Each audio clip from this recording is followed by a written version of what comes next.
ఢిల్లీ మెప్పు కోసం ఇన్ని రోజులు బూతులు తిట్టిండు కదా. సోనియా గాంధీ గారిని బలిదేవత అని, రాహుల్ గాంధీ గారిని ముద్దపప్పు అని, నానా బూతులు ఏవైతే గతంలో తిట్టినావో వాటిని కవర్ చేసుకోవడానికి ఈరోజు చాలా కష్టపడి వాళ్ళ ప్రాపకం కోసం నేను చెప్తున్నాడు. ఏం చెప్తున్నాడు? రాజీవ్ గాంధీ గారు కంప్యూటర్ కనిపెట్టిండట. ఇక నీకు ఎంత తెలివి ఉందో దీన్ని బట్టే చెప్పొచ్చు. అయ్యా రేవంత్ రెడ్డి గారు, నీకు తెలియదు, దరిద్రం ఏంటంటే నీకు తెలియదన్న విషయం కూడా తెలియదు. నీకు ఎవడు చెప్తే ఇనవు. కంప్యూటర్ కనిపెట్టింది రాజీవ్ గాంధీ, రాహుల్ గాంధీ కాదు నాయన, చార్లెస్ బ్యాబేజ్ అన్నట్టు ఆయన.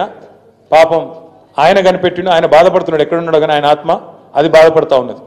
రాజీవ్ గాంధీ గారు భారతదేశానికి కంప్యూటర్ పరిచయం చేసినట్టాడు. రాజీవ్ గాంధీ గారు కంప్యూటర్ పరిచయం చేయలేదు భారతదేశానికి.